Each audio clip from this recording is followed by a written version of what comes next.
네, 안녕하세요. 오늘은 1924년 쿼버비치에서 있었던 루돌프 슈타이너의 농업 강연 기록들을 좀 깊이 들여다볼까 합니다. 당시 농업 문제에 대한 상당히 독특한 접근법들이 담겨 있는데요. 이번 시간에는 생명, 우주, 그리고 토양에 대한 그의 좀 비범한 통찰, 그 핵심을 한번 파헤쳐 보려고 합니다. 네, 반갑습니다. 슈타이너가 이 보이지 않는 우주의 리듬하고요, 또 땅 위의 과정들을 어떻게 연결지으려고 했는지, 그리고 농장 그 자체를 하나의 살아있는 유기체로 봤다는 점, 이런 부분들에 초점을 맞춰서 이야기 나눠보면 좋겠습니다. 당시의 어떤 물질주의적 관점과는 상당히 다른 대안이었죠. 네, 맞아요. 자, 그럼 한번 시작해 볼까요? 슈타이너는 뭐 단순히 토양 화학 성분 이런 것만 얘기한 게 아니었어요. 그렇죠? 네, 전혀 아니었죠. 훨씬 더 나아가서 이 우주적인 힘, 예를 들면 행성들이 식물 성장에 어떤 다른 측면들에 영향을 준다, 뭐 이런 식이었는데요. 그 멀리 있는 외행성들, 뭐 토성이나 목성 같은 경우는 규소 과정을 통해서 식물의 형태를 잡아주고, 또 가까운 내행성들, 달이나 금성 같은 경우는 석회 과정을 통해 생명력이나 번식에 관여한다, 뭐 이런 식이었죠. 네, 맞습니다. 이게 당시 어떤 토양화학만으로 모든 걸 설명하려던 경향에 대한 어떻게 보면 반론이기도 했고요. 여기서 또 흥미로운 점은 이런 관점이 그냥 이론에만 머무는 게 아니라 땅에 실제로 활력을 불어넣는 구체적인 방법으로 이어진다는 거예요. 자료에 보면 여러 조제, 방법들이 나오거든요. 조제요? 네, preparation이라고 하죠. 그중 가장 유명한 게 아마 조제 500번일 겁니다.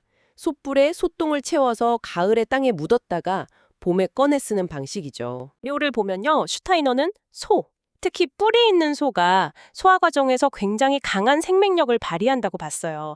그리고 그 뿔은 뭐랄까 안테나처럼 우주적인 힘, 특히 살아있는 기운을 모으는 역할을 한다고 생각했고요.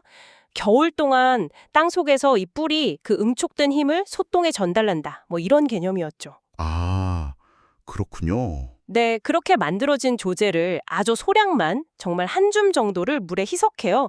그리고 1시간 동안 아주 격렬하게 방향을 바꿔가면서 젓습니다. 이걸 역동화라고 부르는데요. 역동화요? 네, 다이나마이제이션. 이 과정을 통해서 물이 단순한 용매가 아니라 어떤 특정 생명 에너지를 기억하고 전달하는 매개체가 된다고 믿었던 거죠. 이걸 땅에 뿌려서 토양 자체의 생명력을 깨우려고 했던 거고요. 그러니까 화학 비료처럼 양으로 승부하는 게 아니라 아주 극미량으로 생명 과정을 자극하려는 접근인 겁니다. 와, 정말 적은 양으로 효과를 본다니 듣고 보니 일종의 농업 버전 동종요법 같다는 생각도 드네요. 네, 어떤 면에서는 정말 그렇습니다. 생명 현상이라는 게 단순한 화학 반응, 그 이상이라는 슈타이너의 관점을 아주 잘 보여주죠. 이런 생명력에 대한 관점은요, 씨앗이 형성되는 과정에 대한 그의 설명에서도 아주 잘 드러나는데요. 씨앗이요?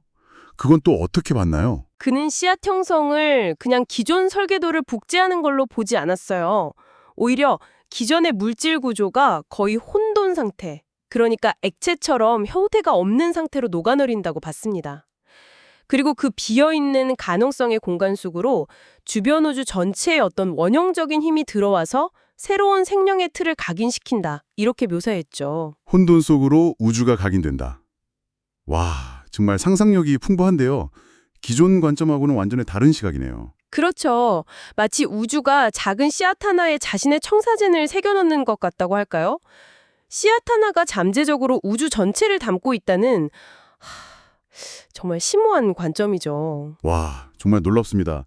그럼 이런 독특한 사고방식이 농장의 다른 문제들, 예를 들어 뭐 영양 공급이라든지 해충 방제 같은 데는 또 어떻게 적용이 됐을까요? 그 연결고리가 좀 궁금한데요. 네, 그것도 아주 흥미로운 부분인데요. 영양에 대해서도 단순히 입으로 먹는 것만 생각한 게 아니에요. 식물이 뿌리로 땅의 양분을, 또 잎으로는 공기와 빛의 기운을 흡수하듯이 인간도 호흡이나 감각을 통해서 미묘한 우주적 기운을 받아들인다고 봤어요. 그래서 그 기운이 주로 신경계나 팔다리 같은 부분을 형성하는 데 쓰이고, 반면에 소화 기반으로 흡수된 물질은 주로 신진대사나 의지활동에 쓰인다고 구분했죠. 아, 영양분 흡수도 다르게 봤군요. 그럼 해충은요? 해충 방제도 아주 독특합니다. 예를 들어 들쥐 같은 특정 해충을 잡아서요, 그 가죽이나 몸 전체를 태운 젤을 만들어요.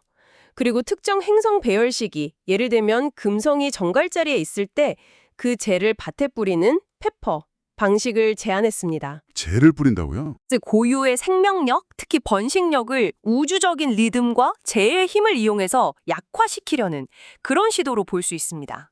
와, 해충의 죄를 특정 시기에 뿌려서 번식력을 조절한다. 정말 상상도 못했네요. 결국 핵심 원리는 농장이라는 이 작은 세계, 소우주가 하늘과 땅, 식물과 동물, 그리고 보이지 않는 우주의 힘, 즉 대우주와 끊임없이 상호작용하는 하나의 살아있는 시스템이다. 뭐 이런 거군요. 정확합니다. 네. 모든 요소가 분리된 게 아니라 서로 연결돼서 영향을 주고받는 그런 역동적인 유기체로 농장을 이해한 거죠. 이게 슈타이너가 제시한 농업의 어떤 근본적인 전환점이었습니다.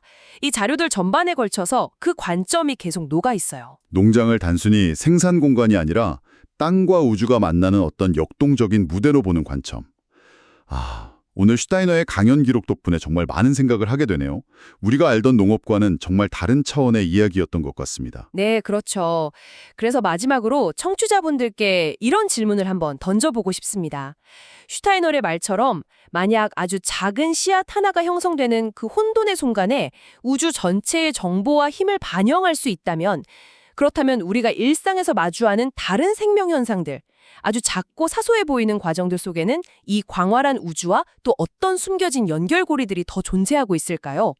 어쩌면 우리 눈에 보이지 않는 이런 관계들이 세상을 움직이는 더 근본적인 힘일지도 모른다는 상상, 한번 해보시는 건 어떨까 싶습니다.